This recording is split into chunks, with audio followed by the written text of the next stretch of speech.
So friends, welcome back to my YouTube channel. हमने macro economics की series start कर रखी थी। चैप्टर 2 पार्ट 1 हमने कर लिया था। हमने लास्ट टॉपिक किया था all the capital goods are producer goods but all the producer goods are not capital goods.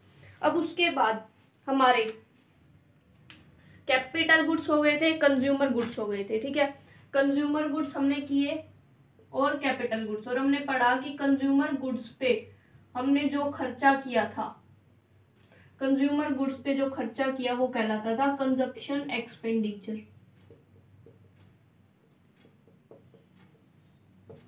और जो हम कैपिटल गुड्स के ऊपर खर्चा करते थे, जो हम कैपिटल गुड्स के ऊपर खर्चा करते थे वो कहलाता था इन्वेस्टमेंट एक्सपेंडिचर।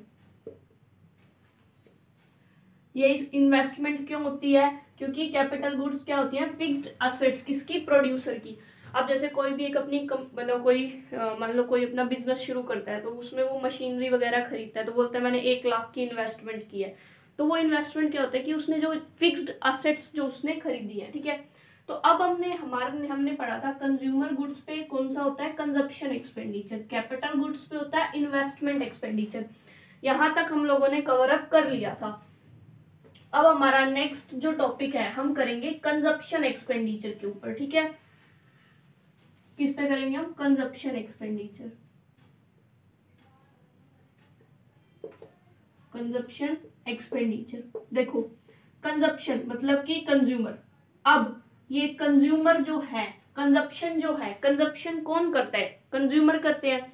तो जो खर्चा करता है कंजप्शन के ऊपर वो कौन करता है? एक तो हम लोग कौन है? हम हाउस होल्ड है, मतलब ठीक है। तो कंजप्शन एक्सपेंडिचर कौन कौन करता है? एक तो हाउस होल्ड करते हैं, और कंजप्शन एक्सपेंडिचर कौन करती है? गवर्नमेंट करती है हमारी। जैसे कि डिफेंस में उन्होंने कुछ भी डिफेंस से रिलेटेड खरीदना है, हाउस होल्ड हम तो नहीं खरीदने वाले, ना कोई प्रोड्यूसर देने वाला। कौन देगा उसको गवर्नमेंट देगी। ठीक है, या जो पीडीएस के थ्रू गवर्नमेंट बांटती है, मतलब जितने भी जो गवर्नमेंट खर्चे कर रही है। ठीक है, तो कंजप्शन एक्सपेंडिचर कौन कर रहा है? एक तो हाउस होल्ड कर रहा है, एक गवर्नमेंट कर रही है। ठीक है, अब देखो गुरुद्वारे हैं बहुत सारे, वो क्या करते हैं? आपको लंगर प्रोवाइड करते हैं। तो वहां पे वो जो खर्चा हो रहा है, वो खर्चा ना तो हाउस होल्ड ना गवर्नमेंट, वो कौन कर रहे हैं? Non profit institutions. तो कंजप्शन के ऊपर खर्चा कौन कौन करता है? कंजप्शन के ऊपर जो कंजप्शन एक्सपेंडिचर है वो कौन करता है? हाउस होल्ड करता है, या फिर गवर्नमेंट करती है, या फिर नॉन प्रॉफिट इंस्टीट्यूशंस करते हैं। कौन? Non profit institutions. अब ये नॉन प्रॉफिट इंस्टीट्यूशंस में कौन आता है? जैसे मंदिर, मस्जिद, गुरुद्वारे, एनजीओज, कोई चैरिटेबल इंस्टीट्यूशन है। ठीक है, तो ये सब आते हैं नॉन प्रॉफिट इंस्टीट्यूशंस के अंदर।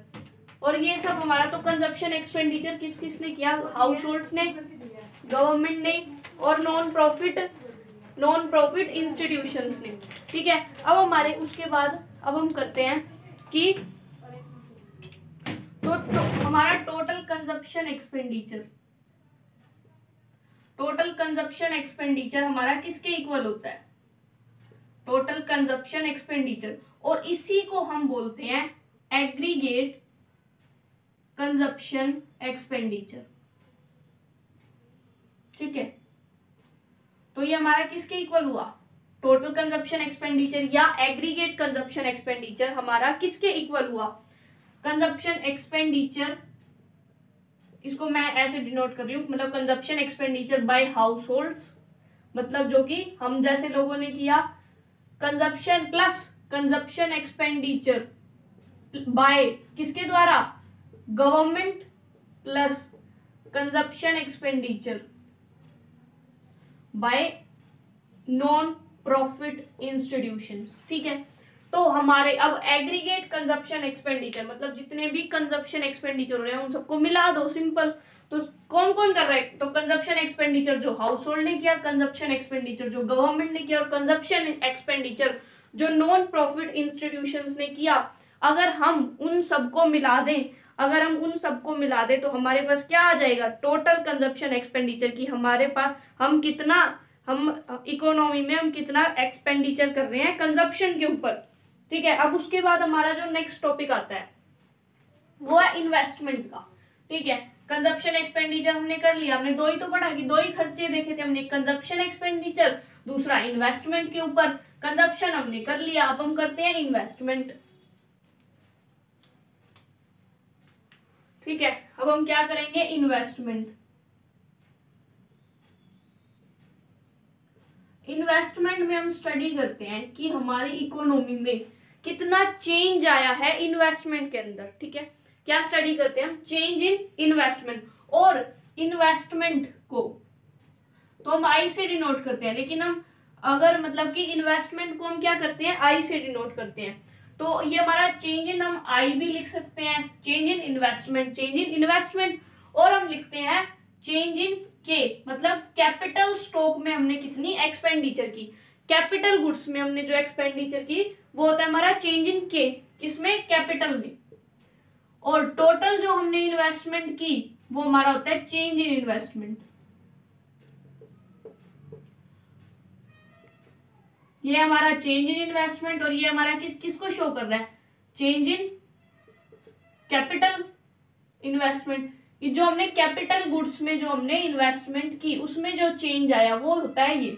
अब ये चेंज क्या है, देखो जैसे आपने आज अपना बिजनेस शुरू किया, आपने आज बिजनेस शुरू किया, आपने उसमें मान लो एक मशीन, दो मशीन लगाई, दो मशीन आपने लगाई, एक साल बाद मतलब सॉरी 1 ईयर के बाद, 1 ईयर के बाद आपके पास आपके 4 मशीन हो गई। ठीक है, 4 मशीन आपने हो गई, तो ये क्या है आपका, ये आपका चेंज इन कैपिटल इन्वेस्टमेंट, कि आपने कितनी ज्यादा कैपिटल इन्वेस्टमेंट कर दी। आपने दो, देखो दो पहले थी, 4 अब हो गई, तो चेंज कितने का आया हमारा, 2 का चेंज आया। ठीक है, तो ये हमारा क्या है, चेंज इन कैपिटल इन्वेस्टमेंट। और अगर हम नॉर्मल इन्वेस्टमेंट, नॉर्मल इन्वेस्टमेंट में हमारी क्या आती है, कैपिटल तो आती है, अब कोई भी फॉर्म है उसके पास सिर्फ मशीनरी तो नहीं होती, रॉ मटेरियल भी तो होता है उसके पास।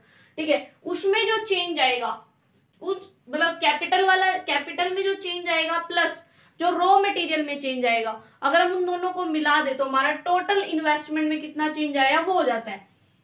देखो और हम डिटेल में करें तो एक प्रोड्यूसर है, ठीक है, लेट्स टेक एन एग्जांपल कि एक प्रोड्यूसर है, प्रोड्यूसर है वो इन्वेस्टमेंट करता है, वो किस किस चीज में इन्वेस्टमेंट करता है, या तो वो कैपिटल गुड्स खरीदेगा, ठीक है, या फिर वो क्या खरीदेगा, रॉ मटेरियल। कोई भी प्रोड्यूसर जो है वो इन्हीं चीजों में इन्वेस्टमेंट करता है, या तो कैपिटल गुड्स में या फिर रॉ मटेरियल में। जो कैपिटल गुड्स में प्रोड्यूसर ने, जो कैपिटल गुड्स में जो प्रोड्यूसर जो है वो खर्चा मतलब जो उसने चेंज किया, मतलब आज उसने मान लो जैसे कि उसके पास 2 मशीन थी, एक साल बाद 4 मशीन हो गई, तो उसकी वो क्या है, मशीन उसके लिए क्या है, मशीन उसके लिए फिक्स्ड असेट है। ठीक है, और फिक्स्ड असेट में जो चेंज आया मतलब वो उसने इन्वेस्टमेंट की, इसको हम बोलते हैं फिक्स्ड इन्वेस्टमेंट। जो कैपिटल गुड्स में जो इन्वेस्टमेंट होती है वो होती है फिक्स्ड इन्वेस्टमेंट।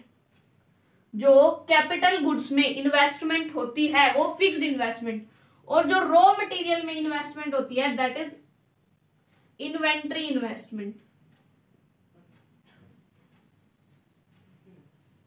ठीक है, तो जो हमारी फिक्स्ड गुड्स में इन्वेस्टमेंट हुई, कैपिटल गुड्स में इन्वेस्टमेंट हुई दैट इज फिक्स्ड इन्वेस्टमेंट। जो हमारी रॉ मटेरियल में इन्वेस्टमेंट होती है वो इन्वेंट्री इन्वेस्टमेंट।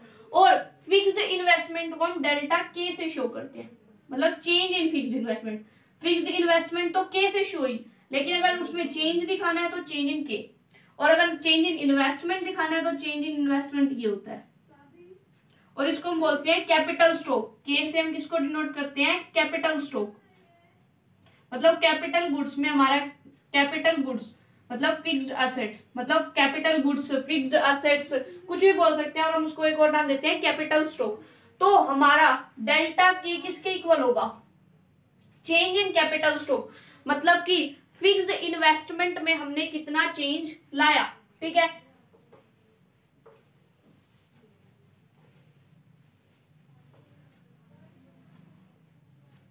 तो हमारा डेल्टा के मतलब कि डेल्टा किसको शो कर रहा है, चेंज को, किसमें, के किसको शो कर रहा है, fixed capital, fixed goods, fixed capital goods. ठीक है, फिक्स्ड कैपिटल गुड्स को,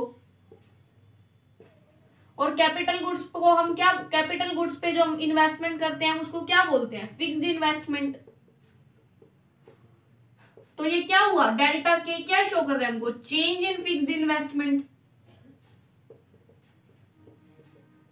कि फिक्स्ड इन्वेस्टमेंट में कितना चेंज आ रहा है, ठीक है, वो होता है हमारा डेल्टा के।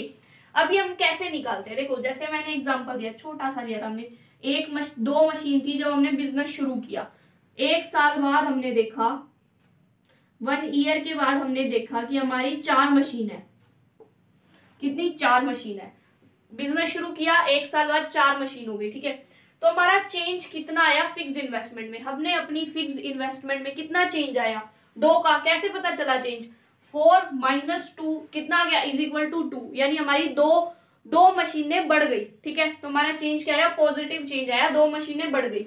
तो ये जो चेंज इन फिक्स्ड इन्वेस्टमेंट होता है इसको हम शो करते हैं, change in fixed investment is equal to, किससे हम शो करते हैं, कि fixed investment at the end of accounting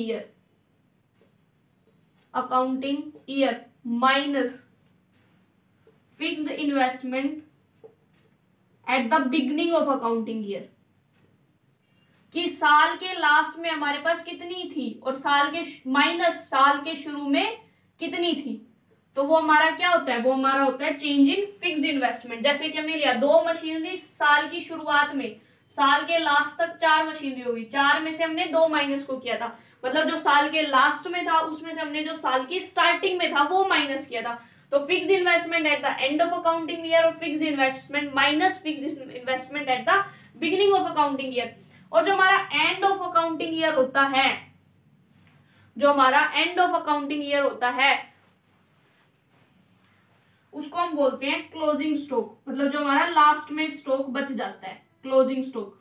और जो हमने स्टार्टिंग में स्टॉक लगाया उसको हम बोलते हैं opening stock.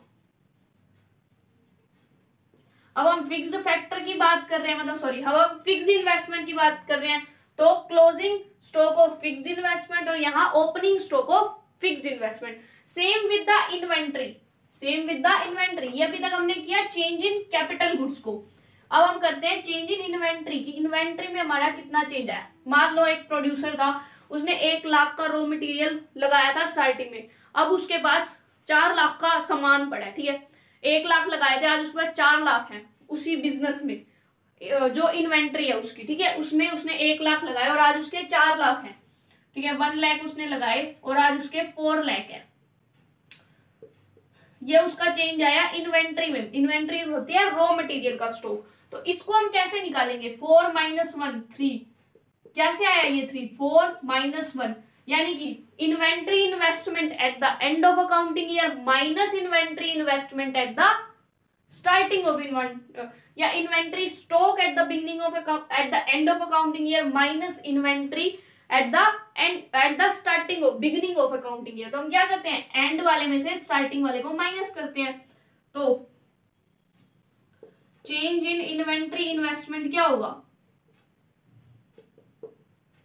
Change in inventory investment क्या होगा, इन्वेंट्री इन्वेस्टमेंट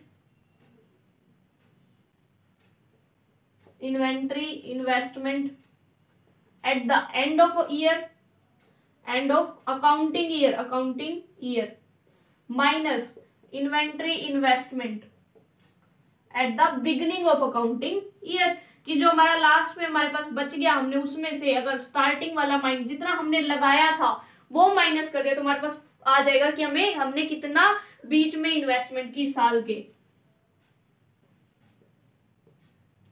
तो अब हमारे ये कंसेप्ट भी हो गया। अब हमारा आता है कि सिग्निफिकेंस, इन्वेंट्री इन्वेस्टमेंट का क्या फायदा है, क्या होता है, एक टॉपिक होता है छोटा सा, सिग्निफिकेंस किसका, इन्वेंट्री इन्वेस्टमेंट का, कि जो इन्वेंट्री मतलब कि रॉ मटेरियल, एक प्रोड्यूसर उसको क्या करके रखता है, एक रॉ मटेरियल को एक प्रोड्यूसर अपने पास स्टॉक करके रखता है, वो किस लिए रखता है, क्या फायदा होता है उसको। देखो अब वो प्रोड्यूसर का काम है रोज सामान बनाना, अब रोज रोज तो नहीं करेगा, भाई आज ये ले आ, आज ये खत्म हो गया, आज वो चाहिए, आज चलो आज ये लेके आना है, आज सामान में ये चाहिए, रोज रोज रोज रोज ऐसी मार्केट नहीं भागते रहेंगे। इससे क्या होता है, टाइम वेस्ट होता है। तो वो एक ही बार स्टॉक ला के रखो, आराम से प्रोडक्शन करो। क्या होता है कि सप्लाई, जो रॉ मटेरियल की सप्लाई जो है वो कंटिन्यू होनी चाहिए। तो क्या होता है, इन्वेंट्री इन्वेस्टमेंट का क्या फायदा है, एक तो अनइंटरप्टेड या continuous supply of raw material मिलती रहती है, और दूसरा मार्केट फ्लक्चुएशंस होती हैं। आज मनमाने क्या प्राइस है, कल हो क्या पता प्राइस बढ़ बुढ़ जाए, ठीक है। तो क्या है, मार्केट में फ्लक्चुएशंस बहुत ज्यादा होती हैं, तो उन फ्लक्चुएशंस से भी बचता है प्रोड्यूसर, उन फ्लक्चुएशंस से भी बचता है। तो ये क्या करती है, ये सेव करती है प्रोड्यूसर को मार्केट अनसर्टेनिटीज से या मार्केट फ्लक्चुएशन से, कि आज मार्केट में प्राइस कुछ है, कल प्राइस कुछ होगा, इसको हम बोलते हैं मार्केट फ्लक्चुएशंस, ठीक है। और अब हमने पढ़ लिया कि इन्वेंट्री इन्वेस्टमेंट, इन्वेंट्री स्टॉक, सब कुछ पढ़ लिया हमने। अब हमारा कंसेप्ट आता है कि स्टॉक ऑफ फिनिश्ड गुड्स, ठीक है। एक प्रोड्यूसर है, वो फिनिश्ड गुड का स्टॉक रखता है, ठीक है। अब वो फिनिश्ड गुड का मतलब उसने कुछ रॉ मटेरियल लगाया, सब कुछ लगा के फिनिश्ड गुड, मान लो आपके कपड़े की इंडस्ट्री है, आपने कपड़े बना के तैयार करके रख लिए, ठीक है। आप कपड़े बनाते हो, आपने कपड़े क्या किए, बनाए, तैयार करके रख लिए। जैसे नॉर्मली भी अगर आप देखोगे ना, तो अगर वुलन के मतलब अगर सर्दियां चल रही हैं तो सर्दियों में गर्मियों के कपड़ों का प्रोडक्शन होता है, क्योंकि सर्दियों के पहले बन चुके होते हैं, ठीक है। जो प्रोडक्शन है वो 6-6 महीने पहले स्टार्ट हो जाता है। तो एक प्रोड्यूसर क्या करता है, फिनिश्ड गुड तैयार करके अपने पास रख लेता है उसको, ठीक है। जब टाइम आएगा तो बेचेगा वो उसको। अब ये फिनिश्ड गुड का जो स्टॉक होता है, फिनिश्ड गुड का जो स्टॉक होता है, ये 2 तरह का होता है, ठीक है। ये तो आपको समझ आ गया। ये क्या होता है, 2 तरह का, एक होता है डिजायरेबल, एक होता है नॉन डिजायरेबल। डिजायरेबल मतलब जो डिजायर, हमारी इच्छा, मतलब जो उसने इच्छा अनुसार किया। नॉन डिजायरेबल उसका मन नहीं था बट मजबूरी थी, भाई अब तो हो गया, ठीक है। तो फिक्स गुड का वो स्टॉक रख रहा है डिजायरेबल, मतलब कि एक प्रोड्यूसर फिक्स्ड गुड का स्टॉक रख रहा है जानबूझ के कि वो आगे उसको फर्दर सेल करेगा, वो उसने जानबूझ के अपनी मर्जी से स्टॉक रखा। नॉन डिजायरेबल वो कंसेप्ट है कि मान लो उसने स्टॉक रखा कि मैं इसको आगे सेल करूंगा, और आगे सेल ही नहीं हुई, डिमांड ही नहीं हुई उस चीज की, उसका वो धरा के धरा रह गया। वो चाहता थोड़ी था कि वो पड़ा रहे, वो तो उसको बेचना चाहता था अब, और लेकिन वो उसके पास पड़ा रह गया, वो बिका ही नहीं। तो वो क्या हुआ उसका, वो उसका नॉन डिजायरेबल स्टॉक हुआ। जिस चीज को वो बेचना चाहता था वो बिकी नहीं, उसके पास स्टॉक रह गया। स्टॉक तो रह गया लेकिन वो नॉन डिजायरेबल स्टॉक। डिजायरेबल जो उसने जानबूझ के रखा कि मैं आगे बेचूंगा, ठीक है, और वो स्टॉक आगे बिका नहीं, तो उस टाइम वो क्या हो गया, नॉन डिजायरेबल स्टॉक। वो चाहता नहीं था कि मेरे पास बचे, स्टिल उसके पास बच गया।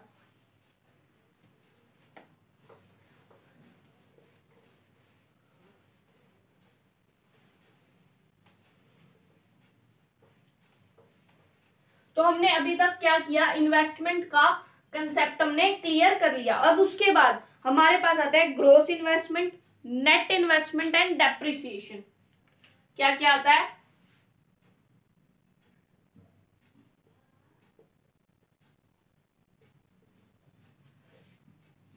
Net investment and depreciation. Depreciation मैंने आपको बताया नॉर्मल वियर एंड टियर, ठीक है, कि आपकी मशीनरी थी, वो क्या हुई, उसमें थोड़ी बहुत खराबी आ गई, आपने वो थोड़ा बहुत उसको ठीक करवा दिया। अब हम नॉर्मल बुक ऑफ अकाउंट्स में हम रोज रोज तो नहीं लिखते, या जैसे कि हम एक नई मशीनरी खरीद के आते हैं, ठीक है, तो अब वो 1-1 करोड़ की मशीन आती है, तो वो बुक ऑफ अकाउंट्स में जो होते हैं वो यूं नहीं लिखते कि आज हमने मशीन खरीदी है तो आज हमारा ये खर्चा हो गया 1 करोड़ का, नहीं, वो उस 1 करोड़ को डिवाइड करते हैं। वो पहले से मतलब पता होता है, वो सोचते हैं कि जैसे प्रोड्यूसर है, उसने कहा भाई ये मशीन मैं 1 करोड़ की खरीद के लाया हूँ, ये कम से कम भी 10 साल तो चली जाएगी, ठीक है, कम से कम ये 10 साल चल जाएगी, ये जो मशीन है 1 करोड़ की मैं खरीद के लाया हूँ, तो वो जो 10 साल वो चल जाएगी, 1 करोड़ की वो खरीद के आए, तो वो 10-10 लाख रुपए हर साल अपना खर्चा लिखते हैं, ना कि 1 करोड़ एक ही बार लिख देते हैं, ठीक है। तो वो जो 10 मतलब हजार रुपए वो अपना हर साल खर्चा लिखते हैं, उसी को हम डेप्रिसिएशन कहते हैं। और वो डेप्रिसिएशन क्या होता है, normal wear and tear, wear and tear इस चीज को शो करता है कि आप कोई मशीन लाए हो, उसकी कोई भी चीज है आपके पास, आप आज लाए हो, कल उसकी वैल्यू सेम नहीं रहेगी, उसकी वैल्यू घट जाएगी।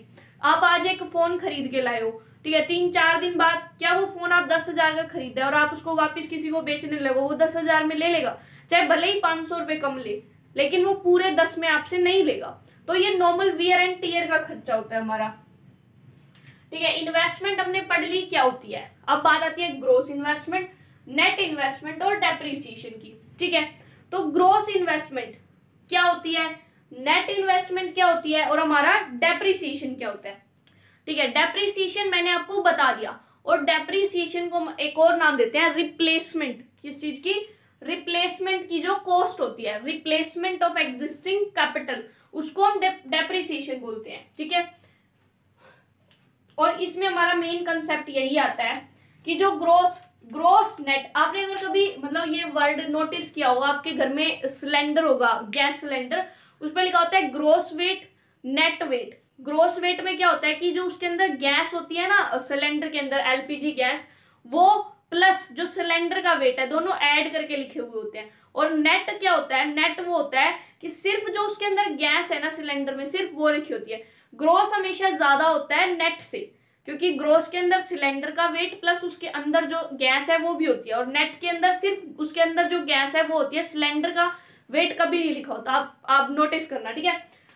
कई बच्चे इसके फॉर्मूले में बहुत ज्यादा कंफ्यूज होते हैं, ग्रोस इन्वेस्टमेंट, नेट इन्वेस्टमेंट में किस में क्या माइनस करना है। तो अगर आप इस कंसेप्ट से ध्यान रखोगे, ग्रोस इन्वेस्टमेंट, ग्रोस वर्ड जो है वो मतलब ज्यादा, और नेट मतलब कम, ठीक है। तो जब हम ग्रोस इन्वेस्टमेंट निकालते हैं तो हमारी ग्रोस इन्वेस्टमेंट होती है नेट इन्वेस्टमेंट, मतलब हमने कितने की इन्वेस्टमेंट करी प्लस हमारा कितने का डेप्रिसिएशन हो गया, कितने का खर्चा हो गया, या कितने का नॉर्मल वियर एंड टियर का खर्चा हुआ, ठीक है। तो हमारा फॉर्मूला होता है gross investment equals to net investment plus depreciation, ठीक है।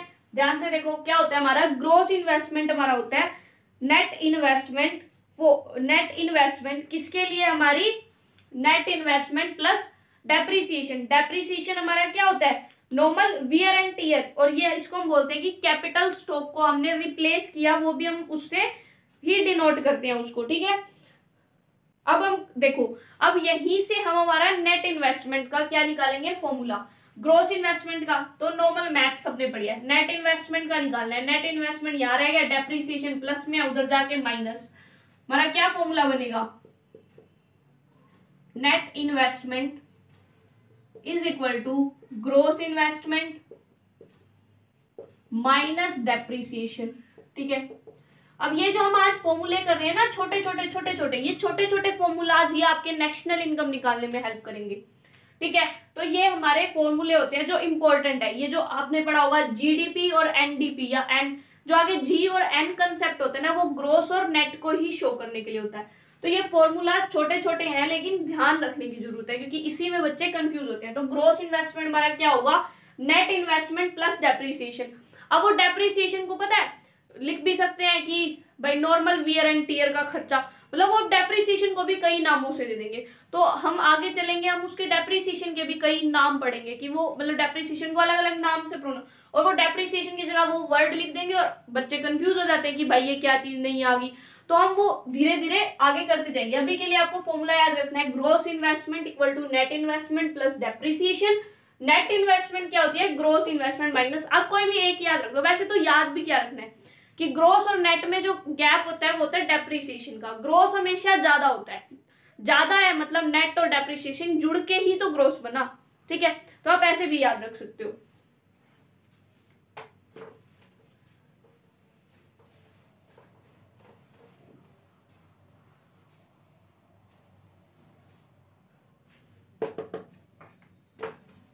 अब नेक्स्ट कंसेप्ट आता है कि हमारा जो नेट इन्वेस्टमेंट है उसका हमें क्या फायदा है, क्या फायदा है हमें नेट इन्वेस्टमेंट का, उसको हम बोलते हैं सिग्निफिकेंस ऑफ नेट इन्वेस्टमेंट।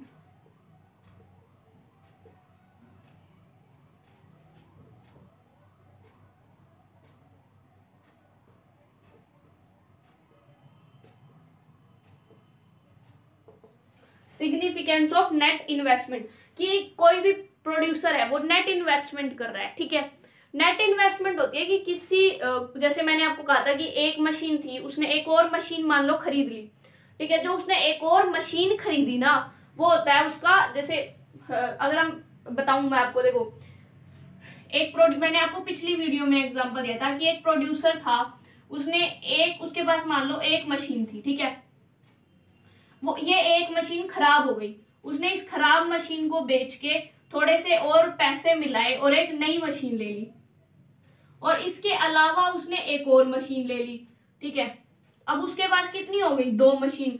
देखा जाए तो एक ही मशीन का एडिशन हुआ है, तो नेट एडिशन तो एक ही मशीन का हुआ है। नेट एडिशन मतलब नेट इन्वेस्टमेंट तो क्या है, एक ही मशीन की है, ठीक है। क्योंकि एक थी अब 2 हो गई, कितनी हो गई, 1 से 2 हो गई, तो नेट मतलब कि नेट तो उसका एक ही इन्वेस्टमेंट हुई है एक्स्ट्रा तो। लेकिन जो ये एक मशीन थी उसको उसने रिप्लेस किया और नई मशीन लेके आया, वो उसको हम रिप्लेसमेंट ऑफ एग्जिस्टिंग कॉस्ट भी डेप्रिसिएशन को शो करता है। लेकिन खर्चा तो ये भी हुआ ना, तो ये होता है हमारा डेप्रिसिएशन। ये किसको शो कर रहा है, डेप्रिसिएशन। तो अब ये जो आया यहाँ पे, ये हमारा क्या है, ग्रोस। अब ये ग्रोस में क्या क्या आया, एक तो प्रॉपर नेट इन्वेस्टमेंट कि हमने एक और ही मशीन ले ली, प्लस दूसरी हमने एक रिप्लेस करी, उस पे जो खर्चा किया वो डेप्रिसिएशन। तो देखो आ गया ना formula, gross investment is equal to net investment plus depreciation. अब ये जो नेट इन्वेस्टमेंट है इसका क्या फायदा है, मतलब कि नई मशीन खरीद ली, नया कैपिटल स्टॉक में बढ़ावा हो गया। मतलब मान लो एक इसको मशीन के ही एग्जांपल से लेके चलो, ठीक है। वैसे हम बोलते हैं कि हमारे कैपिटल स्टॉक में बढ़ावा हो गया। नेट इन्वेस्टमेंट मतलब कैपिटल स्टॉक हमने नया खरीदा, ठीक है, और नया भी नहीं और खरीदा, एक्स्ट्रा खरीदा, ठीक है। तो अब ये जो मतलब नेट इन्वेस्टमेंट है, नेट इन्वेस्टमेंट से हमको क्या क्या फायदा होता है, तो क्या फायदा होगा, ऑब्वियस सी बात है, आप कोई चीज नहीं ले रहे हो तो वो तो बढ़ेगी, तो कैपिटल स्टॉक बढ़ेगा एक तो हमारी इंडस्ट्री में, इकोनॉमी में, increase capital stock in economy. अब एक बात बताओ, आपके पास कैपिटल गुड्स जो है वो बढ़ रही है, ठीक है, आपके पास कैपिटल गुड्स बढ़ रही है। तो जब आपके पास कैपिटल गुड्स बढ़ रही है तो आपकी क्या एफिशिएंसी नहीं बढ़ेगी, क्या आपके लेबर्स और अच्छे से काम नहीं कर पाएगा, तो क्या होता है, एफिशिएंसी भी बढ़ती है।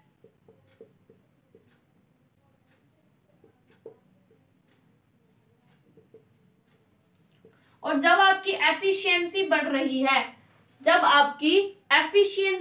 है, तो क्या अगर आपकी एफिशिएंसी बढ़ रही है तो आपकी ग्रोथ नहीं होगी, आपका प्रोडक्शन ज्यादा नहीं होगा, तो हमारी क्या होगी, जीडीपी बढ़ेगी, जीडीपी ग्रोथ होगी हमारी, ठीक है। और हमारा क्या हो सकता है, एम्प्लॉयमेंट जनरेट तो होगी कि कैपिटल स्टॉक हमारी इकोनॉमी में बढ़ रहा है तो एम्प्लॉयमेंट, लोगों को काम मिलेगा।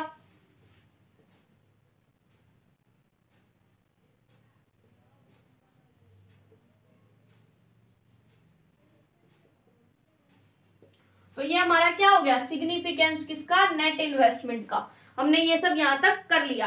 अब ग्रॉस इन्वेस्टमेंट और नेट इन्वेस्टमेंट के बीच में डिफरेंस आता है, simple. First difference is always the definition. Second difference, उसमें डेप्रिसिएशन इंक्लूड होता है किसमें, ग्रोस में। नेट में डेप्रिसिएशन कभी भी इंक्लूड नहीं होता। और जो हमारा नेट इन्वेस्टमेंट होता है वो हमारा किस चीज को शो करता है, मतलब कि ग्रोस में हमारा डेप्रिसिएशन ऐड होता है। और डेप्रिसिएशन को हमने क्या दिया था, रिप्लेसमेंट, कि हम रिप्लेसमेंट पे कितना खर्चा कर रहे हैं, replacement of the existing stock. तो replacement of the existing stock का जो एक्सपेंडिचर है वो किस में आएगा, ग्रोस में। लेकिन वो नेट में आएगा, नेवर, वो नहीं आएगा, ठीक है। और हमारा जो नेट इन्वेस्टमेंट होती है और जो ग्रोस इन्वेस्टमेंट, नेट इन्वेस्टमेंट हमने क्या किया, एक नई मशीन खरीदी, हमारी 1 से 2 मशीन हो गई। लेकिन ग्रोस इन्वेस्टमेंट को लेके चलो कि हमने डेप्रिसिएशन, मतलब हमने एक ही मशीन को, मतलब एक मशीन थी उसको हमने बेचा, और उसको बेचने के बाद हमने क्या की, नई मशीन ले ली। मशीन क्या है, एक ही रही, तो हमारी कैपिटल स्टॉक बढ़ता किस में है, नेट इन्वेस्टमेंट में, कि एक मशीन से 2 मशीन हो गई। और ग्रोस में हमारी मशीन तो वही है, एक ही पहले थी एक ही अब है, वो अलग बात है, हमने पुरानी बेच के नहीं ले ली, लेकिन कैपिटल स्टॉक जो बढ़ा हमारा वो नेट इन्वेस्टमेंट में बढ़ा, ना कि ग्रोस इन्वेस्टमेंट में। अब हम करेंगे डेप्रिसिएशन को डिटेल में।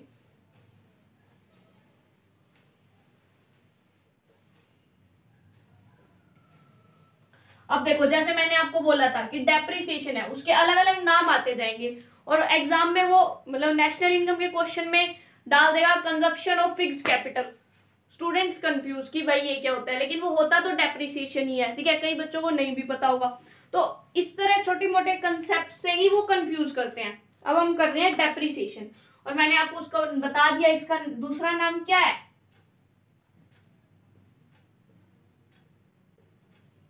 क्या है इसका दूसरा नाम, कंजप्शन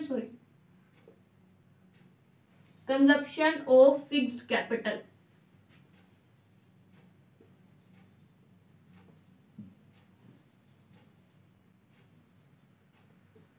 ठीक है, तो हमारा डेप्रिसिएशन क्या होता है, कंजप्शन ऑफ फिक्स्ड कैपिटल, मतलब हमने फिक्स्ड कैपिटल का कितना कंजप्शन कर लिया।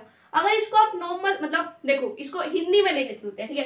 कंजप्शन मतलब यूज करना, मतलब खाना होता है वैसे तो कंजप्शन, बट कंजप्शन हम यूज करना, जैसे हमने कंज्यूमर गुड्स में फर्नीचर लिया था, फर्नीचर खाते थोड़ी, हम यूज करते हैं डायरेक्ट वांट्स को सेटिस्फाई करने के लिए।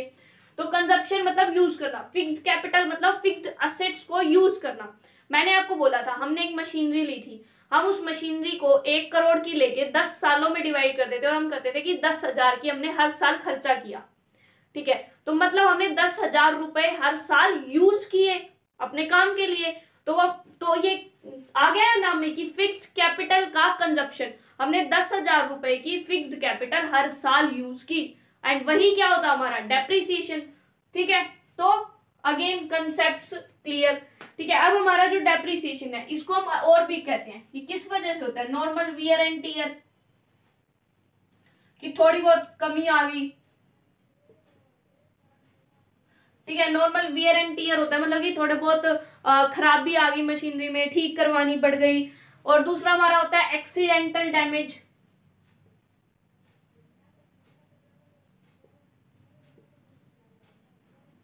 मान लो कोई लेबर ने गलती से कुछ गड़बड़ कर दी मशीन में तो वो खराब हो गई, या लेट इट भी थोड़ा सा फॉल्ट वगैरह, इलेक्ट्रिसिटी फॉल्ट हो गया, तो मतलब छोटी मोटी एक्सीडेंटली डैमेज कुछ हो गया, तो वो भी हम डेप्रिसिएशन में। और थर्ड हम लेते हैं एक्सपेक्टेड ऑब्लिसिंग,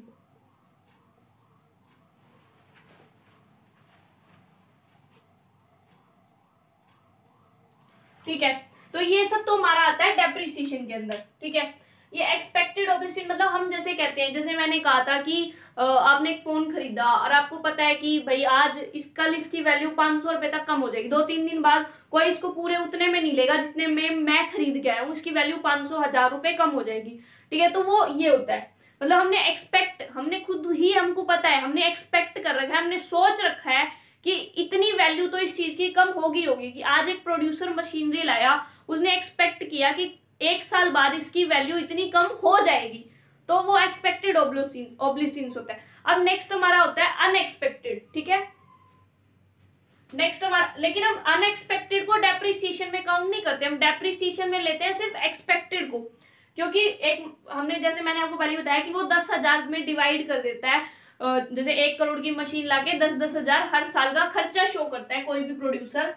तो एक्सपेक्टेड तो वो ही है कि उसने सोचा था कि चल ठीक है इसकी हर साल 10,000 वैल्यू खराब मतलब कम हो जाएगी, या ये टोटल 10 साल चलेगी तो इसकी 1 साल 10 लाख की वैल्यू कम हो गई, तो इस तरह मतलब कि वो एक्सपेक्टेड कर रहा है। एक होता है हमारा अनएक्सपेक्टेड, कि वो सोचता नहीं फिर भी उसकी वो खराब हो गई, फिर भी उसकी वैल्यू कम हो गई, मतलब कि एक प्रोड्यूसर ने सोचा नहीं था कि इस मशीनरी की वैल्यू इतनी कम हो जाएगी, लेकिन फिर भी हो गई। वो अब किस वजह से हो सकते हैं, वो अनएक्सपेक्टेड, क्या अनएक्सपेक्टेड मतलब नेचर के हाथ, अपने हाथ में कुछ नहीं, क्योंकि हमारे जो हाथ में है वो हम कंट्रोल कर सकते हैं, नेचर को वी कांट कंट्रोल, या फिर टेक्नोलॉजी को हम कंट्रोल नहीं कर सकते। तो अनएक्सपेक्टेड हमारी किसी चीज की वैल्यू कम हो, कि हमने सोचा नहीं था कि हमारी चीज की वैल्यू कम हो जाएगी, स्टिल वो हमारी चीज की वैल्यू कम हो गई। वो किस वजह से हमारी वैल्यू कम होगी, या तो कोई नेचुरल कैलेमिटी, ठीक है भाई, मतलब बहुत बड़ा तुम्हारे में आग लग गई, पूरी पूरी की पूरी जल के राख हो गई तुम्हारी इंडस्ट्री, ठीक है, तो वो अनएक्सपेक्टेड। आपने सोचा था कि आपकी इंडस्ट्री जल के राख हो जाएगी, छोटा मोटा हम सोच लेते हैं कि ठीक है भाई थोड़ी बहुत इलेक्ट्रिसिटी फॉल्ट हो गया, हल्की फुल्का कोई पार्ट खराब हो गया, वो एक्सपेक्टेड होता है, लेकिन पूरी की पूरी इंडस्ट्री जल के राख हो जाए, पूरी की पूरी मशीनरी जल के राख हो जाए, वो कभी भी प्रोड्यूसर एक्सपेक्ट नहीं करता, तो दैट इज अनएक्सपेक्टेड, ठीक है। नेक्स्ट हमारा जो अनएक्सपेक्टेड जो हमारा होता है वो और क्या क्या रीजन हो सकते हैं उसके अनएक्सपेक्टेड होने की वजह से, ठीक है। एक मैंने आपको पहले ही बताया, अनएक्सपेक्टेड या तो भगवान के हाथ में है, मतलब कि नेचुरल कैलेमिटी, या फिर लोगों ने उस चीज की डिमांड ही कम कर दी, लोगों की डिमांड में चेंज आ गया, तो हमारी चीज वो धरी की धरी रहेगी, अब कौन खरीदेगा भाई उसको जब लोगों, या फिर टेक्नोलॉजी और एडवांस टेक्नोलॉजी आ गई। जैसे कि मैं एग्जांपल दूं, हमारे घर पे प्रिंटर था, अब वो कैनन का काफी पुराना प्रिंटर पड़ा है, लेकिन अब वो कहीं भी सेल नहीं हो रहा, क्योंकि नई टेक्नोलॉजी आ गई, और नई टेक्नोलॉजी वाले यूज करने उससे सस्ते पड़ते हैं, वो महंगा पड़ता है यूज करना, तो वो क्या है, अनएक्सपेक्टेड है, ठीक है, क्योंकि चेंज इन टेक्नोलॉजी की वजह से ऐसा हुआ, ठीक है। और भी बहुत सारे हमारे मतलब कि रीजन हो सकते हैं जिसकी वजह से ये हो सकता है, जैसे कि मार्केट वैल्यू एकदम से बहुत डाउन चली गई उसकी, कि तुमने 1 लाख की मशीन ली थी, आज तुमको कोई कह रहा है ठीक है भाई 500 में दे रहा हो तो, नहीं तो मैं नहीं ले रहा, तुम्हें 1 लाख की लाके 500 की क्यों, तुम्हें रहने दे भाई, इससे अच्छा मैं खुद ही यूज कर लूंगा थोड़ी बहुत, ठीक है। तो क्या है, उसकी मार्केट वैल्यू बहुत ज्यादा डिक्लाइन होगी, दैट इज ऑल्सो अनएक्सपेक्टेड, आपने वो एक्सपेक्ट ही नहीं किया था लेकिन वो हो गया। तो ऐसी हमारी कुछ चीजें होती हैं जो हम लेके चलते हैं, मतलब कि डेप्रिसिएशन के कंसेप्ट में। उसके बाद हमारा जो नेक्स्ट कंसेप्ट होगा वो है स्टॉक एंड फ्लो। तो नेक्स्ट कंसेप्ट हमारा क्या है, stock and flow. Stock and flow से चलो एक छोटे सा हमारा कंसेप्ट बीच में रह गया, मतलब माइनर सा, जैसे हमने करा था एक्सपेक्टेड ऑब्लिसेंस और हमारा अनएक्सपेक्टेड, ठीक है। अब हम जो डेप्रिसिएशन होता है ना, हम डेप्रिसिएशन जो हमारा नॉर्मल वियर एंड टीयर का खर्चा आता है, हम उसको पूरा करने के लिए डेप्रिसिएशन रिजर्व फंड बनाते हैं,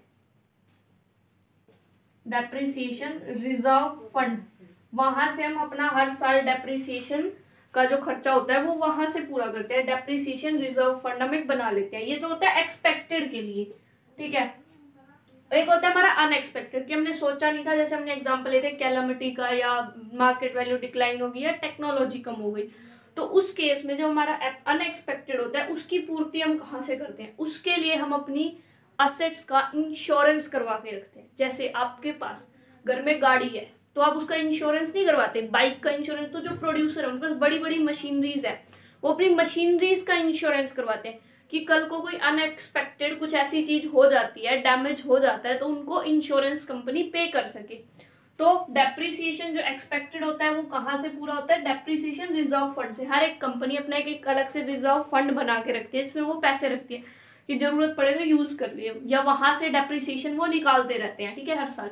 उसके बाद हमारा अनएक्सपेक्टेड के लिए इंश्योरेंस करवाती है कंपनी। अब हमारा आता है स्टॉक और फ्लो। स्टॉक और फ्लो क्या होता है, ठीक है। वैसे अगर स्टॉक मतलब एक नॉर्मल वर्ड में देखो, स्टॉक कि कहीं पे कुछ है हमारे पास स्टॉक। फ्लो मतलब कोई चीज बह रही है, फ्लो का हिंदी में मतलब तो ये होता है बहना, ठीक है। तो अगर हम इसकी डेफिनेशन की बात करें तो स्टॉक होता है quantity at a particular point of time. Stock किस चीज को शो करता है, quantity at a particular point of time, at particular point of time, कि मतलब ये कह दिया मैंने आपको कि ये बताओ अभी 10:05 पे तुम्हारे पास कितने रुपए हैं, ठीक है। तो रुपए मतलब एक पर्टिकुलर पॉइंट, आपने एक टाइम बता दिया, जो चीज आप उस टाइम पे गिन सकते हो दैट इज योर स्टॉक, ठीक है। फ्लो क्या है, जो आप एक पर्टिकुलर पॉइंट पे नहीं गिन सकते लेकिन आप बता सकते हो, जैसे कि सैलरी, भाई मेरी मंथली सैलरी 20,000 रुपए पर मंथ है, ठीक है, मेरी सैलरी 20,000 रुपए पर मंथ है। तो ये फ्लो कंसेप्ट है कि आप एक यू नहीं कि 10:05 पे मेरी इतनी सैलरी है, ठीक है। हम कभी भी सैलरी को ऐसे नहीं बता सकते। तो फ्लो क्या होता है, ये शो करता है quantity at a specific period of time,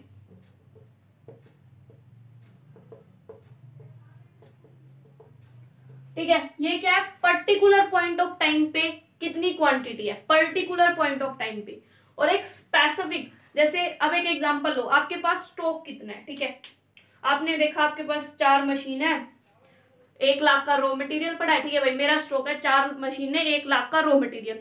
अब आपसे कोई पूछे आपकी सप्लाई कितनी है, मतलब आप कितनी सेल कर रहे हो, आप सेल ये तो नहीं कर रहे कि अभी मैं 10 रुपए की सेल कर रहा हूँ, मतलब हम जो सेल कंसेप्ट है, वो सेल कंसेप्ट जो हम लेते हैं ना, वो सेल कंसेप्ट की हमारी जो सप्लाई है, कि हमारी सप्लाई में कितना चेंज आ रहा है। देखो, एक हमने लिया कि हमारी सप्लाई, अभी मेरी सप्लाई, मैंने अभी 10 रुपए की सेल की, दैट इज माई सप्लाई, ठीक है, मैंने कुछ बेचा तभी तो मुझे मिला, तो मेरी 10 रुपए की मैंने सप्लाई की। अब मैं कहूँ कि चेंज इन सप्लाई, कि मेरी सप्लाई में कितना चेंज आया, ऐसा तो नहीं, मैं एक पॉइंट ऑफ टाइम पे नहीं बता सकते कि हम सप्लाई में कितना चेंज आया, एक पॉइंट ऑफ टाइम पे हम नहीं बता सकते, हम उसको एक पीरियड ऑफ, कि मेरे 10 मिनट में मेरी सप्लाई 2 गुना हुई, या मेरी 1 साल में मेरी सप्लाई 4 गुना हो गई, या मेरी 1 साल में सप्लाई इतनी हो गई, 1 वीक में मेरी सप्लाई, 1 मिनट में मेरी सप्लाई इतनी हो गई। लेकिन ये है तो एक पीरियड ऑफ टाइम ना, एक पर्टिकुलर पॉइंट ऑफ टाइम नहीं है। तो जो चीज पर्टिकुलर पॉइंट ऑफ टाइम पे है वो स्टॉक है, जो स्पेसिफिक पीरियड ऑफ टाइम, मतलब एक पीरियड, एक अंतराल है एक टाइम का, मतलब that could be 1 minute, 1 week, 1 year, ठीक है, जो एक हम ऐसे काउंट करते हैं वो हमारा होता है पीरियड ऑफ टाइम। जैसे सैलरी हम कैसे काउंट करते हैं, मंथली सैलरी होती है, एनुअल कितनी कमा रहे हो, ठीक है, तो हम सैलरी इस तरह लेते हैं। या कुछ भी ले लो कि आपकी मैं 1 लाख रुपए पर मंथ अपने बैंक में डिपॉजिट करवाता हूँ। अगर आप ये देखो कि आपके पास कितने रुपए बैंक में पड़े हैं एट प्रेजेंट, वो आप गिन सकते हो, ठीक है, प्रेजेंट आपने गिने बता दिए, तो आपका स्टॉक हो गया वो। लेकिन आपने कहा कि मैं 1 लाख रुपए हर महीने डिपॉजिट करवाता हूँ बैंक में, ये फ्लो है, क्योंकि आप एक पीरियड ऑफ टाइम की 1 मंथ में आप ऐसा करते हो, ठीक है। अब हम इसके कुछ एग्जाम्पल लेंगे तो आपको और क्लियर होगा। जैसे स्टॉक पे एग्जाम्पल है वेल्थ, आप अपना धन, वेल्थ मतलब धन, पैसा, क्या आप अपना पैसा बता सकते हो? बिल्कुल बता सकते हो कि भाई अभी गिन लिया मेरे पास आज इस टाइम इतना रुपया है, हो गया, ठीक है। इनकम, क्या हम अपनी इनकम बता सकते हैं? अभी हमने जैसे क्या सैलरी है या वेजेस है, वेजेस क्या एक पूरे दिन के अकॉर्डिंग दी जाती है। सैलरी क्या आपको पर मंथ, पर ईयर के अकॉर्डिंग, पर एनम के अकॉर्डिंग दी जाती है। तो सैलरी फ्लो कंसेप्ट या इनकम फ्लो कंसेप्ट, वेल्थ धन, आप एक पॉइंट ऑफ टाइम पे गिन के आपसे कोई बोले अभी तेरे पास कितना धन है, आप गिनोगे और उसको बता दोगे, तो वेल्थ एक स्टॉक है, ठीक है। लेकिन इनकम एक फ्लो है। लेबर फोर्स, ठीक है, लेबर फोर्स होते हैं कि मतलब लेबर जो काम करने के लिए तैयार है। आपने कभी अगर देखा भी हो कि जो लेबर चौक बने हुए होते हैं सिटीज में, कि किसी को अगर लेबर की नीड है वो उस जगह आते हैं, वहां से लेबर लेते हैं और चले जाते हैं। तो क्या आप लेबर को गिन सकते हो? हाँ, ठीक है, आप लेबर चौक पे जाओ इंडिया में जितने भी है वहां पे गिनो कितनी लेबर खड़ी है, उनको लेबर को गिन लिया आपने, वो क्या है? स्टॉक। आप एक पर्टिकुलर पॉइंट ऑफ टाइम पे बता रहे हो कि इतनी लेबर फोर्स है, तो क्या है? स्टॉक। लेकिन एक्सपेंडिचर ऑफ मनी, मनी का खर्चा, आप मार्केट जाते हो सामान लेके आते हो, यानी कि मैंने 4:05 पे इतने मनी का खर्चा, तो मनी का जो एक्सपेंडिचर है वो हम मंथली लेते हैं, एनम लेते हैं। जैसे कि घर में भी आपकी मम्मा हिसाब करते होंगे तो कि भाई इस साल हमारा इतना खर्चा हो गया, या इस महीने हमारा इतना खर्चा हो गया, या इस हफ्ते हमने कुछ ज्यादा ही खर्चा कर दिया, ऐसे नहीं बोलते, या इस हफ्ते हमारा खर्चा कम हुआ। तो एक पर्टिकुलर पॉइंट ऑफ टाइम में गिना जाता है। कैपिटल, ठीक है, कैपिटल क्या है कि आपके पास, जैसे मैंने मशीनरी क्या थी? कैपिटल। गिन के बता सकते हो ना भाई हमारे पास 4 मशीन पड़ी है, 4 कैपिटल है हमारे पास, ठीक है भाई। कैपिटल भी पर्टिकुलर पॉइंट ऑफ टाइम पे हिंदी स्टॉक हो गया। लेकिन कैपिटल फॉर्मेशन, क्या? कैपिटल फॉर्मेशन, जिसको हमने क्या लिया था कि चेंज इन कैपिटल हम ले सकते हैं। जैसे आज मेरे पास 2 मशीन थी, 1 साल बाद मेरे पास 4 मशीन हो गई, तो कैपिटल फॉर्मेशन 1 साल में आपकी कितनी हुई? 2 से, मतलब 4 - 2 2, तो 1 साल में आपकी कैपिटल फॉर्मेशन 2 हुई। तो वो क्या है? 1 साल में क्या है? एक पीरियड ऑफ टाइम है, ठीक है। तो capital formation period of time में आती है, तो इसीलिए वो फ्लो कंसेप्ट, ठीक है। क्वांटिटी या supply of money in a country, एक कंट्री में कितनी सप्लाई है, ठीक है, वो क्या है? Stock. Again change in supply, जैसे मैंने अभी एग्जांपल दिया था कि मैंने कुछ बेचा, एक पॉइंट पे मैंने बेचा, वो मैंने बता दिया। लेकिन मैं कहूँ कि मेरी सप्लाई में चेंज कितना आया, तो मुझे बताना पड़ेगा कि पिछले 1 मिनट में इतना चेंज आया, या पिछले 1 घंटे में, या पिछले 1 साल में मेरा इतना चेंज आया है मेरी सप्लाई में। तो वो क्या है? फ्लो, एक पीरियड ऑफ टाइम आ रहा है वहां, ठीक है। बैंक में डिपॉजिट पड़ी है आपके पास मनी, आपने बैंक में पैसे डाल रखे, आप गए बैंक में, देखा इतने पैसे पड़े हैं, ठीक है, स्टॉक है, क्योंकि आपने एक पर्टिकुलर पॉइंट ऑफ टाइम पे उसको काउंट कर लिया। वहीं अगर फ्लो की बात की जाए तो इंटरेस्ट ऑन कैपिटल, देखो हमारी कैपिटल, कोई भी हम शेयर्स खरीदते हैं तो हमको इंटरेस्ट मिलता है, ऐसा नहीं है कि आज 2:00 पे आपको इतना इंटरेस्ट दिया जाएगा। हमको इंटरेस्ट क्या मिलता है, मंथली मिलता है, ठीक है, या ईयरली, एनमली या वीकली। तो ये चीज कैसे मिलती है हमको, इस तरह पीरियड ऑफ टाइम में। तो इसीलिए ये क्या होता है, ये भी पीरियड ऑफ टाइम, ठीक है। अब जैसे एक टैंक में कितना पानी है, आप एक पर्टिकुलर टाइम पे, ठीक है भाई, 500 लीटर पानी है टैंक में, हो गया स्टॉक। लीकेज हो रही है उस टैंक से, अब आप लीकेज को बता सकते हो, इतने मिनट पे इतने बजे इतनी लीकेज निकली, नहीं, वो एक पर्टिकुलर, कि जैसे मान लो आपके पानी की लीकेज हो रही है, आप कह रहे हो भाई 2.5 घंटे में पूरी की पूरी टंकी खाली होगी, या 2.5 घंटे में पूरी की पूरी टंकी आधी होगी मेरी, तो वो क्या है, लीकेज। आपने कैसे एक टाइम पीरियड में बताया कि 2.5 घंटे में ये सीन हुआ, ठीक है, तो वो इसीलिए ये क्या है हमारा फ्लो कंसेप्ट। अब आपको आई थिंक ये बहुत लेवल तक क्लियर हो गया होगा कि स्टॉक और फ्लो में डिफरेंस। स्टॉक एक पर्टिकुलर पॉइंट ऑफ टाइम पे जो चीज आप ले सकते हो, फ्लो जो एक पीरियड ऑफ टाइम में लेते हो, वैसे पीरियड ऑफ टाइम चाहे छोटा सा छोटा कितना भी हो, चाहे वीकली हो, चाहे मंथली हो, चाहे ईयरली हो, चाहे पर डे हो, ठीक है। तो कंसेप्ट ये वाला अब क्लियर हो गया होगा। अब हम करते हैं नेक्स्ट कंसेप्ट हमारा। अब जैसे मैंने आपको टीचिंग दी, ठीक है, टीच कर रहे हैं, तो वो टीचिंग क्या है, हमारा फ्लो कंसेप्ट है। ऐसा नहीं बता सकते इतने बज के इतने मिनट पे इतनी टीचिंग की, टीचिंग इतनी टीचिंग, क्या आप टीचिंग को काउंट कर सकते हो, ठीक है। तो वो हमारा स्टॉक कंसेप्ट है, वो हम पीरियड ऑफ टाइम में बता सकते हैं कि ठीक है हमने 4 दिन में 2 चैप्टर कवर अप कर लिए, that's a period of time, ठीक है। अब हम अब अपनी बात करते हैं, स्टॉक और फ्लो का कंसेप्ट हमारा हो गया। अब अगर हम डिफरेंस करें स्टॉक और फ्लो में, वो तो आप बहुत इजीली बता सकते हो, उसमें कोई बड़ी बात नहीं है, ठीक है। अब ये क्या है, स्टॉक और फ्लो जो है ना आपस में इंटर रिलेटेड है। कैसे इंटर रिलेटेड है, जैसे हमने बात की कि कितनी सप्लाई है कंट्री में, और उसके बाद हमने बात की कि सप्लाई में कितना चेंज आया। सप्लाई कितनी थी, एक पॉइंट ऑफ टाइम पे तो हमारी सप्लाई स्टॉक है जब हम उसको सप्लाई को देख रहे हैं, लेकिन जब हम सप्लाई के चेंज को देख रहे हैं तब वो क्या बन रहा है, तब वो फ्लो बन रहा है, ठीक है। जैसे हम पॉपुलेशन को देखें कि एट प्रेजेंट हमारे में कितनी पॉपुलेशन है, वो पॉपुलेशन हमारे लिए स्टॉक है। लेकिन हम कहें कि चेंज इन पॉपुलेशन की, हमारी एक महीने में पॉपुलेशन कितनी बढ़ी है या एक वीक में कितनी पॉपुलेशन बढ़ी है, again it become a flow concept, क्योंकि हम एक पीरियड ऑफ टाइम में देख रहे हैं, ठीक है।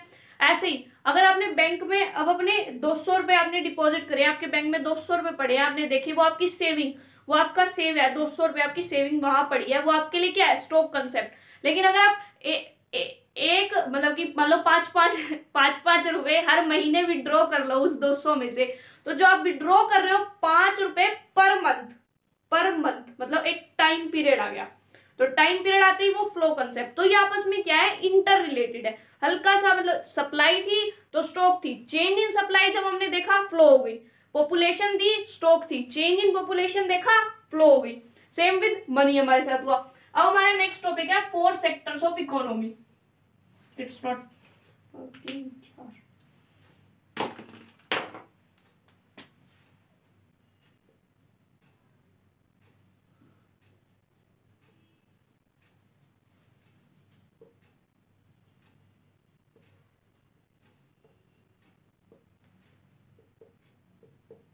4 सेक्टर्स ऑफ द इकोनॉमी। हमारी इकोनॉमी जो है, हमारी इंडियन इकोनॉमी, उसके अंदर 4 सेक्टर होते हैं मेनली। कौन कौन से, फर्स्ट वन हाउस होल्ड जो कि हम खर्चा करते हैं, सेकंड प्रोड्यूसर जो कि प्रोड्यूसर करता है, थर्ड गवर्नमेंट, और चौथा हमारा जो होता है वो होता है रेस्ट ऑफ द वर्ल्ड, या फिर जिसको हम एक्सटर्नल सेक्टर भी बोलते हैं, मतलब कि हमारा दूसरे देशों के साथ क्या ट्रेड चल रहा है, जिसको हम export minus import, net export लेके चलते हैं, ठीक है। तो हमारे 4 सेक्टर्स ऑफ द इकोनॉमी क्या, कौन कौन से हुए, कौन कौन से हुए 4 sectors of the economy. First one household sector, second producer, third government,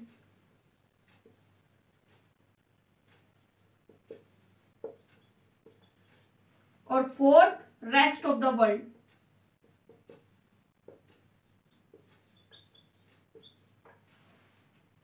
ठीक है, तो हमारी ये इकोनॉमी के 4 सेक्टर्स हैं मेनली। हाउस होल्ड, हम लोग जो हम घर वाले लोग, मतलब कंज्यूमर्स टाइप, जो हम घर के। प्रोड्यूसर गुड्स, जो प्रोड्यूसर सेक्टर मतलब जो इन्वेस्टमेंट करता है हमारी कंट्री में, जो इन्वेस्टमेंट करता है वो प्रोड्यूसर सेक्टर होता है। ठीक है, नेक्स्ट है गवर्नमेंट। गवर्नमेंट क्या करती है भाई, वो कंजप्शन भी करती है और वो प्रोडक्शन भी करती है। गवर्नमेंट तो दोनों काम करती है। Then rest of the world, again हमारा क्या उनसे ट्रेड है, हम इसमें एक्सपोर्ट और इंपोर्ट लेते हैं हमारी कंट्री का।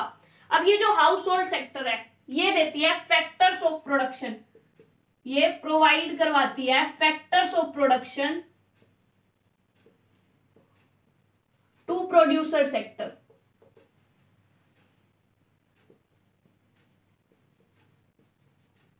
अब ये फैक्टर्स ऑफ प्रोडक्शन क्या होते हैं, ये तो नॉर्मली आपने 11th में भी पढ़ा होगा। Factors of production, land, labour, capital, entrepreneur. Land के ऊपर क्या दिया जाता है, रेंट, पढ़ा था हमने। अब देखो वो लैंड आती कहां से, लैंड देता है house hold sector. Again capital कौन लगाता है, हाउस होल्ड सेक्टर। ठीक है, लेबर कहां से आती है, हाउस होल्ड सेक्टर से। और एंटरप्रेन्योर मतलब जो उस बिजनेस को चलाएगा वो कहां से आता है, हाउस होल्ड सेक्टर से। तो हाउस होल्ड सेक्टर जो है वो फैक्टर्स ऑफ प्रोडक्शन देता है किसको, प्रोड्यूसर सेक्टर को, या गवर्नमेंट को भी वो देता है। ठीक है, प्रोड्यूसर को भी देता है प्लस गवर्नमेंट को भी हमारा हाउस होल्ड सेक्टर देता है। ठीक है, उसके बाद प्रोड्यूसर सेक्टर। प्रोड्यूसर क्या करता है भाई, इसने जो है हाउस होल्ड से लैंड ले ली, कैपिटल ले ली, एंटरप्रेन्योर ले लिया और लेबर ले ली। अब क्या फ्री में तो देगा नहीं हाउस होल्ड, इसको पैसे तो लेगा ना। तो प्रोड्यूसर सेक्टर इसको, मतलब प्रोड्यूसर सेक्टर ने इससे लैंड, लेबर, कैपिटल, एंटरप्रेन्योर ली और उसके बदले प्रोड्यूसर सेक्टर हाउस होल्ड को देता है पैसे। ठीक है, और उसको हम बोलते हैं फैक्टर सर्विसेज। तो प्रोड्यूसर सेक्टर क्या करता है, फैक्टर सर्विसेज देता है। किसको, factor services to household sector. Payment of factor services, sorry, वो पेमेंट करता है क्योंकि फैक्टर सर्विसेज तो ये देते हैं, ये तो पेमेंट करेगा, उसके बदले में पैसा देगा उनको। ठीक है, गवर्नमेंट क्या करती है, गवर्नमेंट तो दोनों काम करती है, हाउस होल्ड सेक्टर का भी, प्रोड्यूसर सेक्टर की। वैसे गवर्नमेंट के एम क्या होते हैं, या वो वेलफेयर करती है लोगों का। एम क्या होता है गवर्नमेंट का, वेलफेयर ऑफ द सोसाइटी। दूसरा प्रोडक्शन भी तो करती है गवर्नमेंट हमारी। Next rest of the world, again इसमें हम क्या लेते हैं, एक्सपोर्ट एंड इंपोर्ट। एक्सपोर्ट मतलब हम कितना बाहर भेज रहे हैं अपने कंट्री से, इंपोर्ट मतलब हम क्या अपने कंट्री में लेके आ रहे हैं। और इसमें हम बोलते हैं फ्लो ऑफ, क्या बोलते हैं हम, flow of capital between the domestic economy and the international economy. कि हमारी डोमेस्टिक मतलब हमारी और इंटरनेशनल मतलब बाहर की। तो हमारी डोमेस्टिक और इंटरनेशनल इकोनॉमी में क्या कितना हमारा क्या हो रहा है, फ्लो ऑफ कैपिटल हो रहा है, वो किस में आता है, हमारा rest of the world sector में। अब हम इसके बात करेंगे में जो जनरली एग्जाम में आ जाता है, पहले तो बहुत आता था, अब फिर भी वो बहुत कम आता है कंपैरेटिवली। लेकिन हम जब स्टडी करते हैं, हम 2 सेक्टर की भी करते हैं, 3 sector, 4 sector, financial sector, government sector, हर सेक्टर को लेके आते हैं। लेकिन 12th लेवल की जो मैक्रो इकोनॉमिक्स है वहां पे सिर्फ हमने 2 सेक्टर इकोनॉमी की स्टडी करनी है। 2 सेक्टर में एक हाउस होल्ड होगा, एक प्रोड्यूसर होगा। No government, no external agency, no financial sector, कुछ नहीं होगा, सिर्फ हाउस होल्ड, प्रोड्यूसर, 2 ही हम लेके चलेंगे। ठीक है, हम उसको बोलते हैं इंटरसेक्टोरल फ्लो।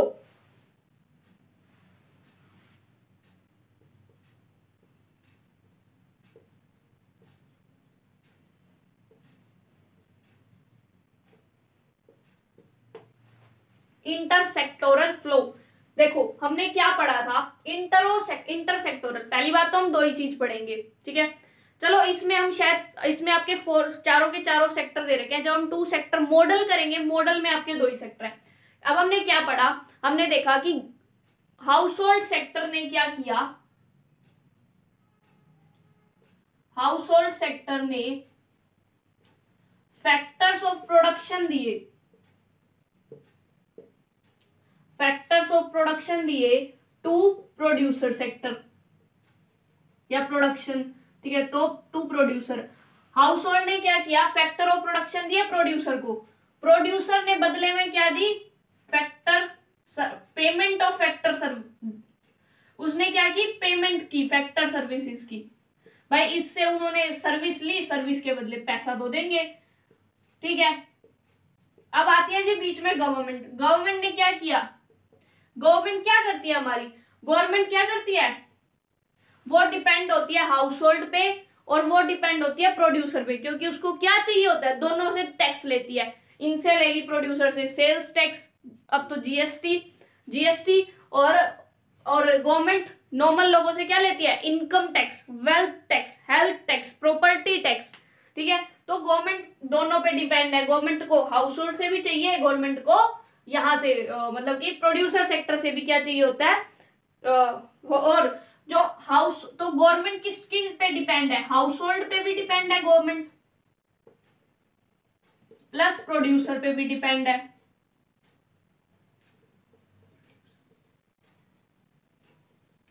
हाउस होल्ड से और प्रोड्यूसर से दोनों से क्या चाहिए, टैक्स चाहिए भाई, ठीक है। और हाउस होल्ड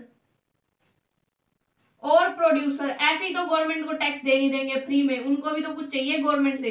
तो हाउस होल्ड और प्रोड्यूसर दोनों गवर्नमेंट से क्या मांगते हैं, दोनों मांगते हैं एडमिनिस्ट्रेटिव सर्विसेज। बदले में गवर्नमेंट क्या देती है, सर्विस प्रोवाइड करती है, लॉ एंड ऑर्डर को मेंटेन करती है। तो ठीक है, तो ये चारों के बीच में सीन चलता रहता है, ठीक है। हाउस होल्ड देता है फैक्टर्स ऑफ प्रोडक्शन, किसको, प्रोड्यूसर सेक्टर को, प्रोड्यूसर सेक्टर बदले में देता है उसको उन सर्विसेज के बदले में पैसे, ठीक है। फिर गवर्नमेंट हाउस होल्ड प्रोड्यूसर दोनों से उसको चाहिए टैक्स, और हाउस होल्ड सेक्टर और प्रोड्यूसर ऐसे फ्री में तो टैक्स देंगे नहीं, उनको गवर्नमेंट से क्या चाहिए, उनको गवर्नमेंट से चाहिए कि हमको तुम एडमिनिस्ट्रेटिव सर्विसेज और लॉ एंड ऑर्डर को मेंटेन करो, maintenance of law and order वो मांगते हैं किससे, हमारी हाउस होल्ड और प्रोड्यूसर सेक्टर से। अब इसके बाद जो है हमारा नेक्स्ट टॉपिक आता है कि फ्लो, टू सेक्टर फ्लो हमारी इकोनॉमी में होता है, ठीक है। अब हमको क्या करना है, हमको टू सेक्टर लेके चलने हैं till the level of 12th। Government को भूल जाओ, एक्सटर्नल सेक्टर तो हम वैसे ही भूले पड़े हैं, यहाँ हमने लिया ही नहीं, ठीक है। तो हमको ये लेके चलने हैं। अब इन दोनों के बीच में फ्लो हो रहा है, फ्लो ही तो हो रहा है, वो उसको कुछ दे रहा है, वो उसको कुछ दे रहा है, ठीक है। तो ये जो फ्लो है ना, फ्लो को हम ना दो पार्ट में डिवाइड करते हैं। एक तो हो रहा है रियल फ्लो और दूसरा हो रहा है मनी फ्लो। मनी तो पैसा, मतलब पैसे की फॉर्म में जो फ्लो हो रहा है। रियल फ्लो जो गुड्स और सर्विसेज की फॉर्म में जो फ्लो हो रहा है वो हो रहा है हमारा रियल फ्लो। और मनी फ्लो जो किसकी फॉर्म में हो रहा है, पैसे की फॉर्म में। देखो कुछ नहीं है इसमें, जस्ट वेरी वेरी सिंपल, बहुत आसान है। अभी हमने यही करा है ना, इसी को लिखना है। बस आपको एक टू सेक्टर मॉडल जो बनाते हैं वो बनाना है। हमने टू सेक्टर में हमने क्या लिया, दो ही तो थे हमारे, कौन थे, एक हाउस होल्ड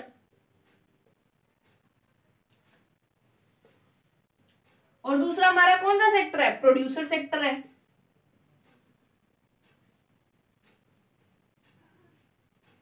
ठीक है भाई, हम कर रहे हैं रियल फ्लो।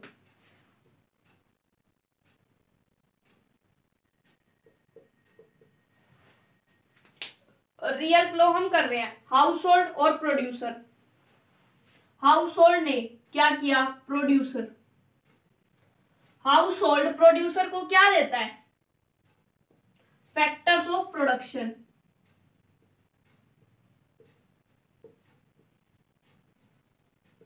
हाउस होल्ड ने प्रोड्यूसर सेक्टर को दिया फैक्टर्स ऑफ प्रोडक्शन। प्रोड्यूसर ने बदले में क्या किया, प्रोड्यूसर ने बदले में गुड्स एंड सर्विसेज दी, किसको, हाउस होल्ड सेक्टर को।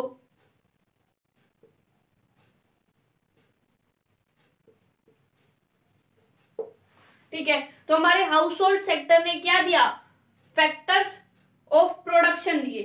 किसने, हाउस होल्ड सेक्टर ने प्रोड्यूसर सेक्टर को।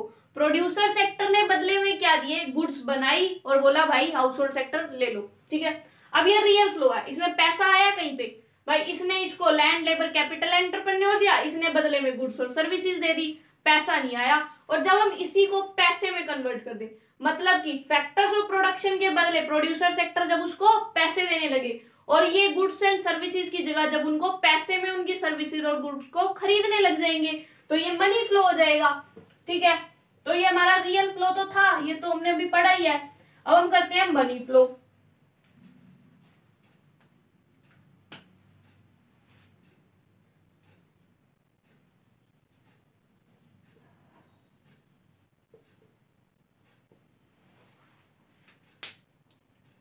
हमारा मनी फ्लो आता है। अब next concept again house hold sector,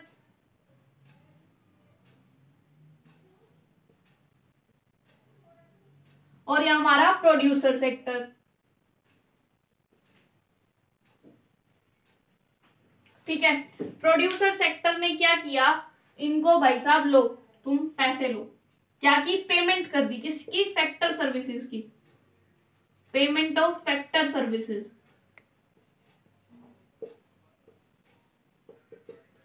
और हाउस होल्ड क्या करेगा, प्रोड्यूसर सेक्टर से क्या करेगा, चीजें खरीदेगा। हाउस होल्ड क्या करेगा, प्रोड्यूसर सेक्टर से चीजें खरीदेगा, वो क्या करेगा, एक्सपेंडिचर, खर्चा करेगा किस चीज पे, गुड्स और सर्विसेज पे, expenditure on goods and services.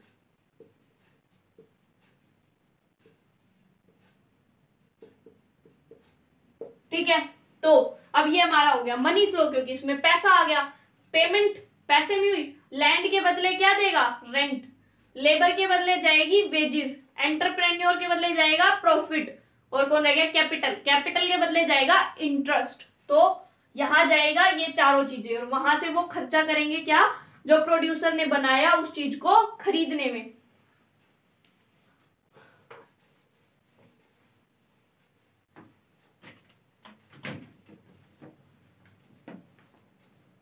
Real flow और मनी फ्लो तो हो गया। अब हमारा जो नेक्स्ट टॉपिक आता है वो आता है सर्कुलर फ्लो।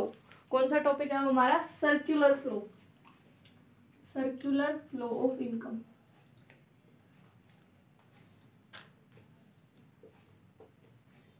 देखो अभी तक हमने क्या पढ़ा, सर्कुलर फ्लो का हमारा जो नेक्स्ट टॉपिक है, अभी तक हमने क्या पढ़ा, हमने पढ़ा था कि जो प्रोड्यूसर सेक्टर है, ठीक है, हाउस होल्ड सेक्टर ने, हाउस होल्ड जो सेक्टर था हमारा, उसने प्रोड्यूसर सेक्टर को क्या दिया था, उसने प्रोड्यूसर सेक्टर को क्या दिया था, फैक्टर्स ऑफ प्रोडक्शन। ठीक है, फैक्टर्स ऑफ प्रोडक्शन दिए थे प्रोड्यूसर सेक्टर ने, उसके बदले में उसको क्या दिया, पेमेंट की फैक्टर सर्विसेज की।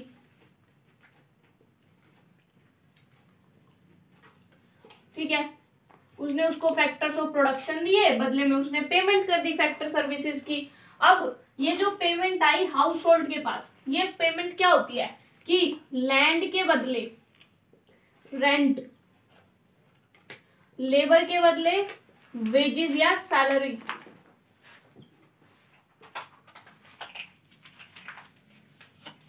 कैपिटल, कैपिटल के बदले इंटरेस्ट, और एंटरप्रेन्योर, एंटरप्रेन्योर के बदले प्रॉफिट। तो हाउस होल्ड सेक्टर ने प्रोड्यूसर सेक्टर को लैंड, लेबर, कैपिटल, एंटरप्रेन्योर दी। अब प्रोड्यूसर सेक्टर को दी भाई हाउस होल्ड ने, हाउस होल्ड फ्री में तो कुछ देगा नहीं, ठीक है, पागल कोई भी नहीं होता, फ्री में तो अभी इसको कुछ देगा नहीं, तो प्रोड्यूसर सेक्टर क्या करेगा, प्रोड्यूसर सेक्टर को कुछ देना पड़ेगा, पैसे, तभी तो भाई वो देंगे उसको सर्विस, ये तभी तो देंगे जब ये पैसे देगा। तो ये इनके बदले में, इनके लैंड, लेबर, कैपिटल, एंटरप्रेन्योर के बदले में इसको देता है पैसे, और वो जो पैसे देता है वो देता है रेंट की फॉर्म में, वेजेस, सैलरी की, इंटरेस्ट की और प्रॉफिट की फॉर्म में। ठीक है, तो अब हाउस होल्ड सेक्टर के पास आ गई क्या, पैसे। अब वो पैसे जो आए हैं हाउस होल्ड के पास, वो उसकी क्या है, इनकम, कौन सी, फैक्टर इनकम। तो उसके लिए ये क्या है, factor income. House hold sector के पास क्या आ गई, इनकम। अब हम टू सेक्टर, जब हम सर्कुलर फ्लो पढ़ते हैं तो हम ये अज्यूम करते हैं टू सेक्टर में कि ये पूरी की पूरी इनकम जो आई वो खर्च कर देगा हाउस होल्ड। ठीक है, अब हाउस होल्ड सेक्टर के पास आ गई जी इनकम। ठीक है, अब हाउस होल्ड सेक्टर क्या करेगा, इस इनकम को प्रोड्यूसर सेक्टर है जो, इस इनकम को से प्रोड्यूसर सेक्टर से क्या खरीद लेगा, गुड्स एंड सर्विसेज, जो कि प्रोड्यूसर सेक्टर ने जो चीज बनाई है, हाउस होल्ड सेक्टर वो खरीद लेगा। ठीक है, तो अब हमारा क्या सीन हुआ, अब ये हुआ कि हाउस होल्ड सेक्टर ने भाई साहब प्रोड्यूसर सेक्टर को दिए factors of production. House hold sector कुछ भी फ्री में नहीं देने वाला, तो प्रोड्यूसर सेक्टर में बदले में दिया रेंट, वेजेस, सैलरी, इंटरेस्ट और प्रॉफिट। ठीक है, तो वो दिया किसने, प्रोड्यूसर सेक्टर ने हाउस होल्ड सेक्टर को। हाउस होल्ड सेक्टर के पास जो अब ये आया पैसा, ये उनके लिए क्या है, पैसा उनके लिए इनकम है। और अब वो इनकम, अब नॉर्मल सी बात है, हमारे पास इनकम आती है, हम क्या करते हैं, या तो सेव करते हैं या फिर उसको कंज्यूम करते हैं। लेकिन हम यहाँ मान के चलते हैं कि वो सारी खर्च करेगा। ठीक है, टू सेक्टर में हम मान के चलते हैं कि वो सारी खर्च करेगा। हम क्या करेंगे, मार्केट जाएंगे, कपड़े ले आएंगे, जरूरत का सामान ले आएंगे, तो वो पैसा घूम फिर के फिर से कहाँ गया, प्रोड्यूसर सेक्टर के पास। हम गए, दुकानदार को हमने दे दिए, दुकानदार ने होलसेलर, होलसेलर से वो वहीं चले गए जहां पे वो प्रोडक्शन हो रहा था एट लास्ट। ठीक है, तो अब हमारी देखो, तो अब हमारा एक सर्कुलर फ्लो बनेगा इनकम का। कैसे, प्रोडक्शन हुआ, ठीक है, प्रोडक्शन किसने किया, प्रोड्यूसर सेक्टर ने। क्या हो गया जी, प्रोडक्शन, प्रोड्यूसर सेक्टर ने प्रोडक्शन किया, उसके लिए प्रोडक्शन के लिए प्रोड्यूसर सेक्टर ने क्या किया होगा, फैक्टर सर्विसेज ली। फैक्टर सर्विसेज ली किससे, हाउस होल्ड से, और फिर उसके बदले में पैसा दिया, मतलब किस फॉर्म में, रेंट की फॉर्म में या वेजेस सैलरी की फॉर्म में, अलग अलग फॉर्म में। ठीक है, उसके बाद तो जो ये प्रोडक्शन के बाद पैसा आया किसके पास, हाउस होल्ड सेक्टर के पास। क्या हुआ उनके लिए, इनकम, क्या आई उनके पास, इनकम। तो फिर क्या हुआ, जनरेशन ऑफ इनकम।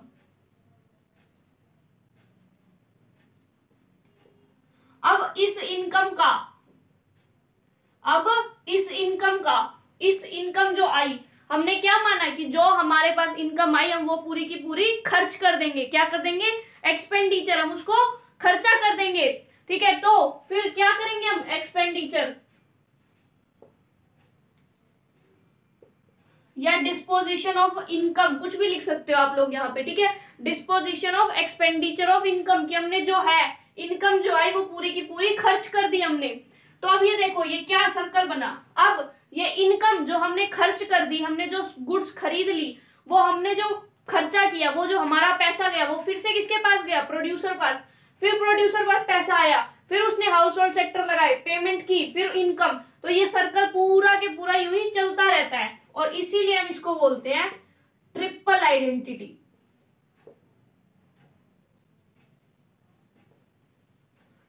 ठीक है, इसीलिए हम इसको क्या बोलते हैं, ट्रिपल आइडेंटिटी। अब इस फेजेस, इसमें कितनी फेज आपको दिखाई दे रही है, फेजेस ऑफ, मतलब कितनी फेज हमको इसमें दिखाई दे रही है। तो हमें दो फेज दिखी mainly, phases of income generation, जहां इनकम जनरेट हुई, दूसरी फेजेस ऑफ एक्सपेंडिचर, जहां पे खर्चा हुआ। ठीक है, अब जो इनकम है, इनकम क्या है, मैंने अभी बताया फैक्टर सर्विसेज की पेमेंट। तो इनकम क्या है हमारी, जो जनरेशन ऑफ इनकम फेज है उसमें हमारे इनकम किस फॉर्म में है, लैंड के बदले रेंट की फॉर्म में, वेजेस एंड सैलरी की फॉर्म में, इंटरेस्ट की फॉर्म में, और चौथा प्रॉफिट जो कि एंटरप्रेन्योर को दिया जाता है उसकी फॉर्म में। और जो एक्सपेंडिचर, हमने जो खर्चा किया वो किस फॉर्म में है, खर्चा कौन करेगा, या तो हम करेंगे एज अ कंज्यूमर, तो हमारा खर्चा कौन सा होता है, कंजप्शन एक्सपेंडिचर, या खर्चा कौन करेगा, प्रोड्यूसर, उसका खर्चा प्रोडक्शन एक्सपेंडिचर। तो इस फेज के अंदर इनकम किस फॉर्म में आई, रेंट की फॉर्म में, वेजेस एंड सैलरी की फॉर्म में, और इंटरेस्ट की फॉर्म में, और प्रॉफिट की फॉर्म में। और एक्सपेंडिचर जो खर्चा हुआ वो किस फॉर्म में हुआ, कंजप्शन एक्सपेंडिचर जो कि कंज्यूमर ने किया। और प्रोड्यूसर है वो भी तो हमने पढ़ा था, कैपिटल गुड्स लेता है, फिक्स्ड असेट्स लेता है, और उस पे जो खर्चा होता है उसको क्या बोलते हैं, इन्वेस्टमेंट एक्सपेंडिचर। तो यहाँ पे कौन कौन सा इनकम हुआ, रेंट, वेज, सैलरी, इंटरेस्ट और प्रॉफिट। यहाँ कंजप्शन एक्सपेंडिचर और इन्वेस्टमेंट एक्सपेंडिचर। तो हमारा ये हो गया ट्रिपल आइडेंटिटी। अब हमारा नेक्स्ट आता है कि ये जो हमने अभी तक किया है इसकी कुछ अजम्पशंस होती हैं। ठीक है, जब हम ये सर्कुलर फ्लो पढ़ते हैं उससे पहले हम कुछ अजम्पशंस लेके चलते हैं। अजम्पशंस मतलब प्री कंडीशन, मतलब ये चीज तो हमारी इकोनॉमी में है ही। ठीक है, मतलब ये चीज तो हमें माननी पड़ेगी कि ये तो है। फर्स्ट हम लेके चलेंगे कि सिर्फ टू सेक्टर इकोनॉमी है, टू सेक्टर इकोनॉमी है, इसका मतलब क्या हुआ, no government plus no external sector. External sector कौन होता है, मैंने बताया था रेस्ट ऑफ द वर्ल्ड, कि जो हम बाहर के देशों से अपना ट्रेड कर रहे हैं। और नेक्स्ट हमारा क्या है, टू सेक्टर इकोनॉमी, कोई गवर्नमेंट नहीं, कोई एक्सटर्नल सेक्टर नहीं है। और जो कंज्यूमर है, सॉरी जो हाउस होल्ड सेक्टर है, वो जितनी भी इनकम आएगी पूरी खर्च करेगा, सेव नहीं करेगा, अभी बताया मैंने आपको, तो नो सेविंग। तो ये हमारी क्या होती है, अजम्पशंस, किसके लिए, सर्कुलर फ्लो ऑफ इनकम के लिए। ये हमारी कुछ क्या है, ये हमारी कुछ है अजम्पशंस। अजम्पशंस मतलब प्री कंडीशंस जो कि जरूरी होती हैं। अब देखो, अभी मैंने आपको क्या बता दी, अजम्पशन। अब देखो, अब हमारा जो आता है, हमने पढ़ा कि एक पहले एग्जांपल लेते हैं हम, तो भाई बिस्किट वाला ही एग्जांपल लेके चल रहे हैं अब तक पूरे चैप्टर में, अभी भी बिस्किट वाला ही लेते हैं, ठीक है, बिस्किट वाला एग्जांपल ही लेते हैं, ठीक है। बेकरी वाला था, बेकरी वाले ने आटा खरीदा, मतलब फ्लो, उसने 100 रुपए का लिया था, किससे, फार्मर से, किससे, फार्मर से, और आगे उसने उसको 200 रुपए में बेच दिया। 100 रुपए में किसान से लिया, 200 में बेच दिया। अब बताओ भाई 100 से 200 में क्यों बेचा, बताओ क्यों बेचा, 100 से 100 का लिया, 200 का बेचा, क्यों बेचा भाई, हर किसी का आंसर यही होगा, क्यों भाई, प्रॉफिट भी तो कमाएगा, प्रॉफिट तो वो कमाएगा, प्लस उसने कुछ उस चीज पे लगाया भी तो होगा, कि उसने उस आटे से बिस्किट बनाए, लेबर लगाई होगी, लेबर को वेज सैलरी दी होगी, उसने जिस जमीन पे वो बैठा है वहां का रेंट, प्रॉफिट उसको कमाना था, क्योंकि वो एंटरप्रेन्योर था।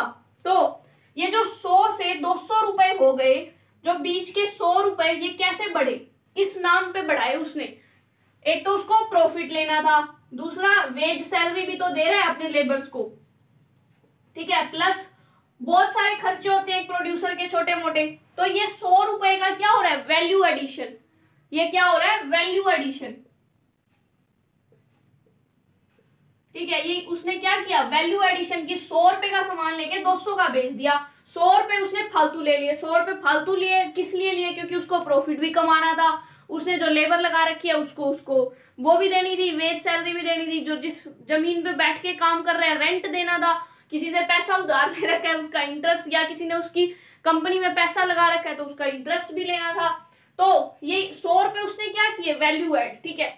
अब ये जो प्रॉफिट है, वेज सैलरी है, या और भी कैपिटल पे इंटरेस्ट है, या फिर जो और क्या हमारा बचता है, रेंट है, ये सब जो है वो किसको देगा, वो हाउस होल्ड सेक्टर के पास जाएगा, किस फॉर्म में, इनकम की फॉर्म में। हाउस होल्ड सेक्टर के पास किस फॉर्म में जाएगा, इनकम। तो जितना उसने वैल्यू ऐड की, मतलब कि 100 रुपए उसने वैल्यू ऐड की, 100 से 200 में बेची, तो 100 रुपए उसने वैल्यू ऐड की, और वो 100 रुपए ऐड किए प्रॉफिट, वेज, सैलरी, इन सब चीजों के नाम के, और ये 100 के 100 रुपए यूं के यूं इनकम किसके लिए बन गई, हाउस होल्ड सेक्टर के लिए। तो वैल्यू एडिशन हमारा किसके इक्वल हो गया, इनकम के। अब जो हाउस होल्ड सेक्टर था उसने उस इनकम को पूरा के पूरा खर्च कर दिया, क्या कर दिया, पूरा के पूरा खर्च, सेव नहीं किया। तो इनकम पूरी की पूरी किसके इक्वल है, एक्सपेंडिचर, कि जितना कमाया उतना के उतना खर्च कर दिया। तो हमारा आ गया कि value addition equals to income is equal to expenditure. और यही रीजन है कि हमारी नेशनल इनकम तीनों मेथड से हमेशा आंसर सेम आएगा, चाहे आप वैल्यू एडिशन मेथड से निकालो, इनकम मेथड से निकालो, या एक्सपेंडिचर मेथड से निकालो। इसीलिए हमारी नेशनल इनकम हमेशा सेम आती है तीनों के तीनों मेथड से। वो हम नेशनल इनकम कैसे निकालते हैं वो हमारा नेक्स्ट चैप्टर है, ठीक है, वो हम कल से स्टार्ट करेंगे। अब हम पढ़ते हैं कि ये जो सर्कुलर फ्लो हुआ इसका फायदा क्या है। फर्स्ट हमको पता चला कि इंटरडिपेंडेंस होती है किस किस में, चाहे कोई भी सेक्टर है इकोनॉमी में, सब एक दूसरे के ऊपर क्या है, इंटरडिपेंडेंट। दूसरा ये सर्कुलर फ्लो है, हमें इसका पता चला, तभी तो हम नेशनल इनकम निकाल पाए। तो दो फायदे हुए कि एक तो हमें इंटरडिपेंडेंस का पता चला, दूसरा हम नेशनल इनकम निकाल पाए। So thank you so much guys for watching my video. Please like, share, subscribe, और आपके जितने भी फ्रेंड्स हैं आप सबके पास वीडियो को शेयर कर दो। और thank you so much, bye.